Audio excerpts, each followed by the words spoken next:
Alright, we're doing a video here. My brother's car, 2002. Nissan Maxima, a little worse for the wear. A lot worse for the wear. Basically everything on this car needed to be done. And we're doing everything kind of backwards. So, we're going to do some rear wheel bearings today. Let's see how we do for time here. We got, not quite, what's that, 2:40 on the watch. Couple of dentists here that are going to work on this wheel. So let's take off the wheel and we'll do a wheel bearing. Go for it.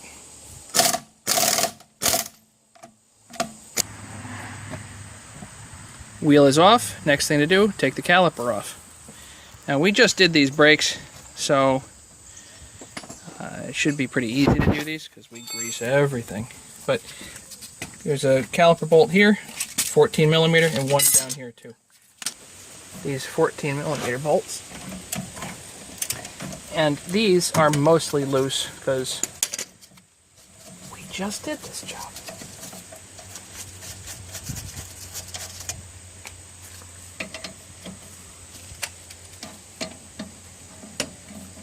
One of the reasons I'm doing this video here is because, for whatever reason, I didn't see any YouTube video that actually had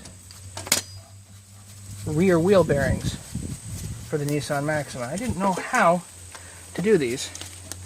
And we'll give you a spoiler alert here. We actually already did the other side. So, we kind of cheated. So I'm going to do the 17 millimeter caliper bolts in the back too, and this whole assembly is going to drop back. Alright, 17 millimeter caliper bolt in the back. There are two of these. Again, these are nice and loose because we just did this job.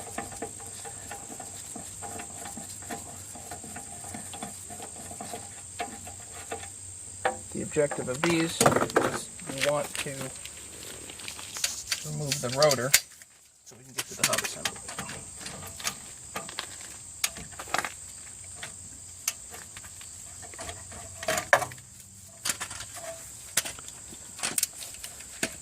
There's 4 bolts behind where you can't see. Right. And that's what makes people panic on a job like this. But they're not so difficult.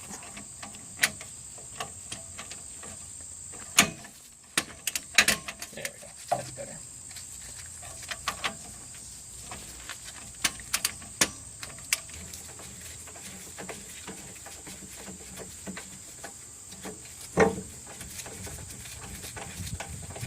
Okay, so these are caliper bracket bolts.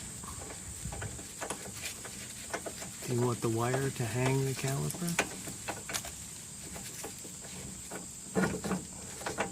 This I don't think we need it because the brake cable is going to hold it pretty good anyway. Okay. The assembly falls like that. That comes off. Now on the rotors, there's actually, if you're having trouble getting the rotor off, there's actually a spot here you can actually put a bolt in. I don't actually know what size this is. This is either 1/4-20 or 5/16, something like that. It's a pretty common size. The idea is to drive the bolt in and it'll actually push the rotor off. These are new, no trouble. Alright, little PB blaster on this. Good. So now we've got this bearing cap here, which we have to get off. Now, it's a seal with a little bit of a lip. And not here. Here is the joint. It's about 1 millimeter thick material, and you need a, believe it or not, a wood chisel. Hopefully not somebody's special. In there a little bit.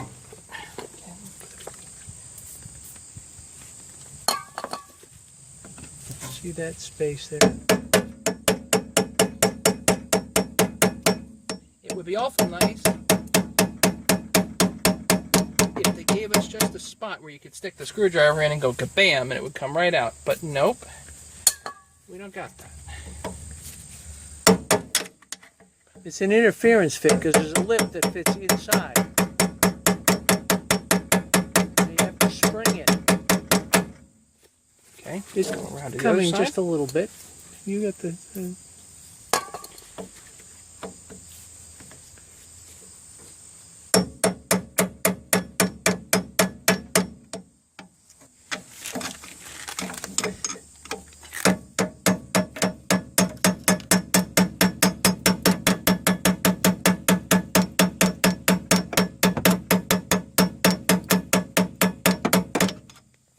That's opening.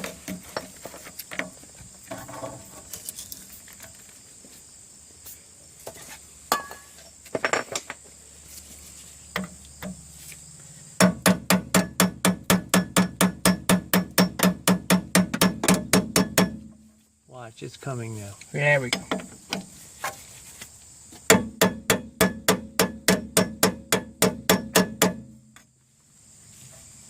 Things always make a lot more sense when you see them already dismantled too. So we're gonna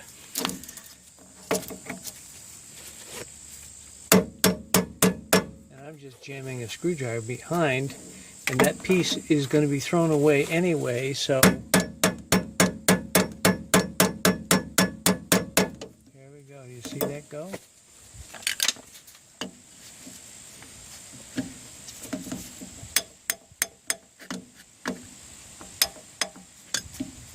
move it.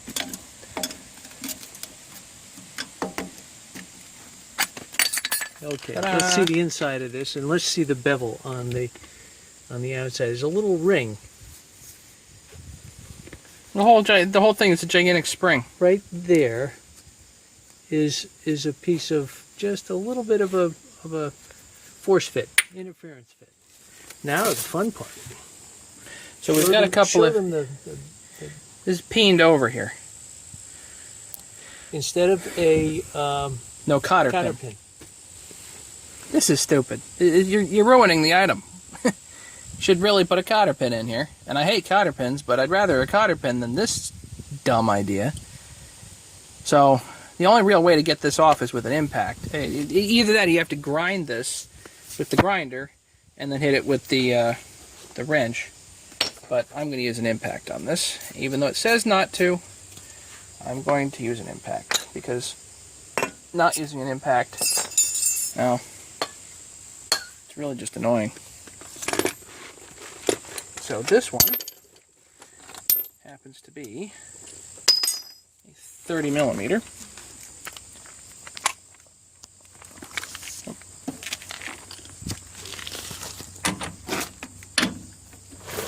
And here we go with the impact. Let's see.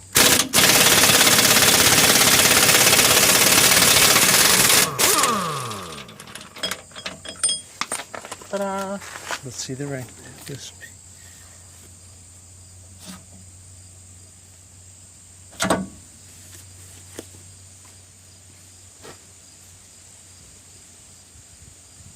see the bend. It's bent. So now let's go back here.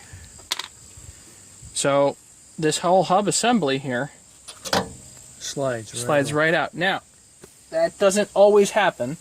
We got lucky on this one, but on the other side we didn't get so lucky. Where's that part? The inner race got stuck here. So Let me get the other part. let's get the other inner race. So what happened is that the inner race actually gets stuck in here, and what you have to do then is grind on it, which is unfortunate. But so the inner race, here's the inner race, and this was already all the way stuck on here. So what I had to do, I had to grind with the angle grinder in here, and then you take a screwdriver, stick it in here, and work it just a little bit with a little PB blaster, and this whole thing came loose and came right out. Piece of cake. So now we're going to clean this up, grease this up, new bearing goes on. I like grease. This is greased up. The whole assembly just slides back on.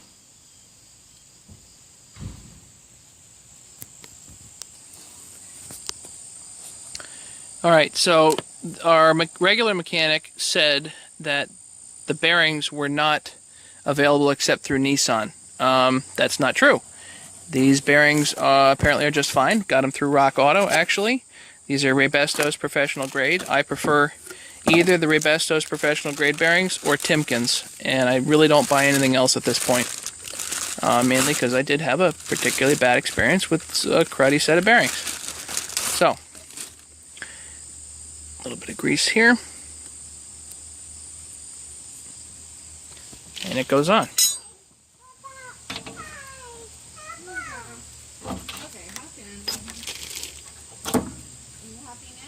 That's it. Nut goes back on. Now the nut does not go on, by the way, with the impact.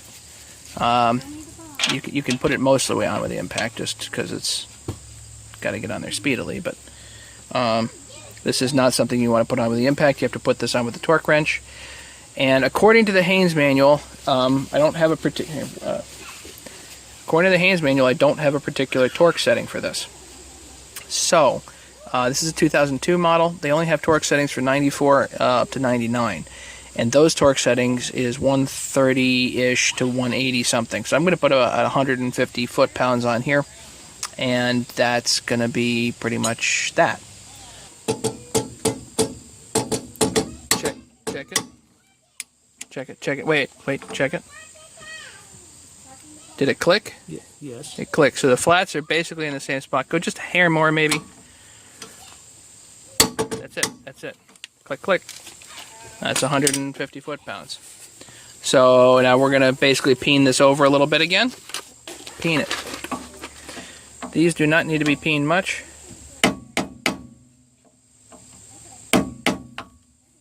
It's got to tend to not come off, that's all. That side's pretty flat already.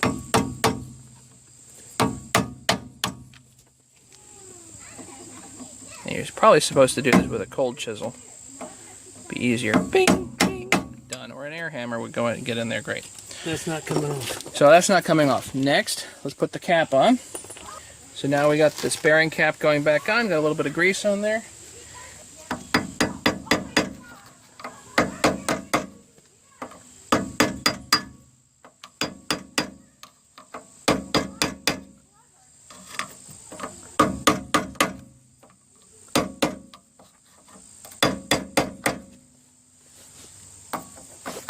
Remember, it's a bearing. You can turn it.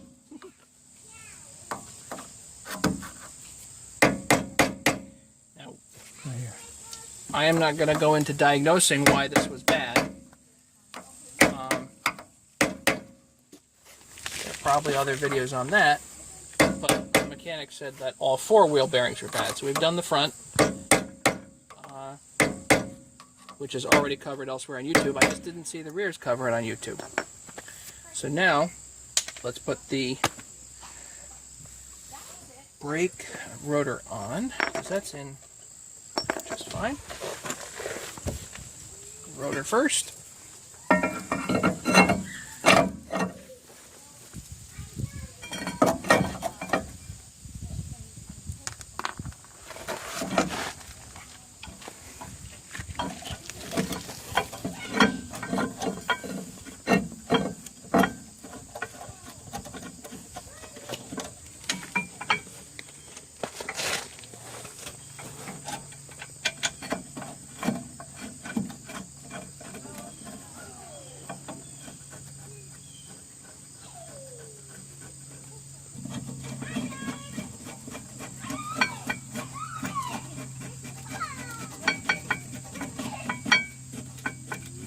And these go in real nice because we got a lot of grease on them, a lot of lube.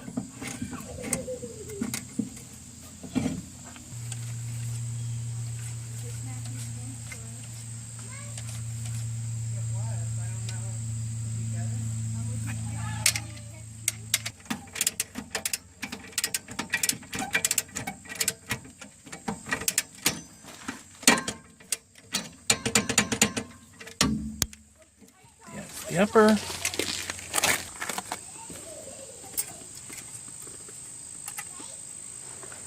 Sheet metal springs.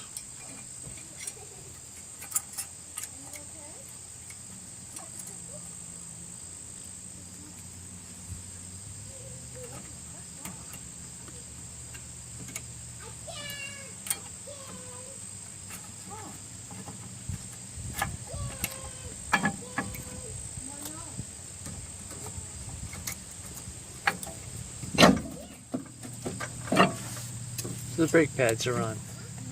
Pads are in. Caliper can go back on. Make sure the slides aren't in the way. Use the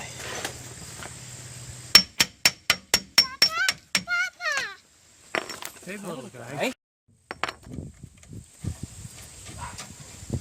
2 bolts for the slides. 14mm again.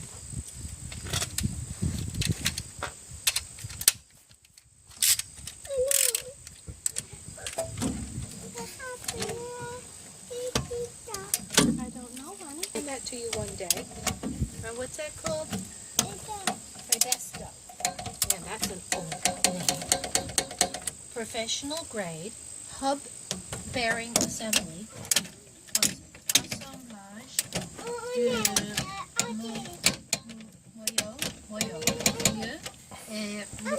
That's it. Let's not walk. So now we're back together here. Walk this way. Now let's put the wheel back on.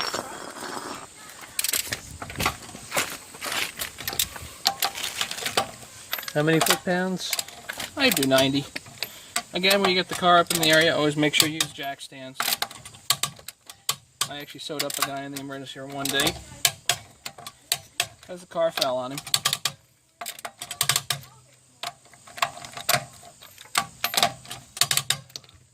And I'm going to double check all of these. Okay. 1, 2, 3, 4, 5. Check the time. 10 after 3, which means we did this in about half an hour. So if your mechanic can't do it faster than we can, there's a problem. If you get quoted more than half an hour to do wheel bearings, something's wrong. On the rear. At least on the rear on this car. Doing the Nissan Maxima wheel bearings here, and we're going to knock this hub out, but that's already been covered on YouTube. What I did want to show, this is a front wheel bearing, knuckle, excuse me, and a bearing. What I did want to show is that during this job, not only did the head of the bolt for the ABS sensor break, but getting the ABS sensor out has proved obviously difficult. It broke too. So this whole thing was in there good. So if you're doing this job, expect to need not only a new ABS sensor, but also a new bolt there, and you're going to have to drill it out. It's actually much more convenient, I think, to buy the whole knuckle on eBay or something like that than it is to actually dismantle this. So, thank you for watching. Don't forget to subscribe.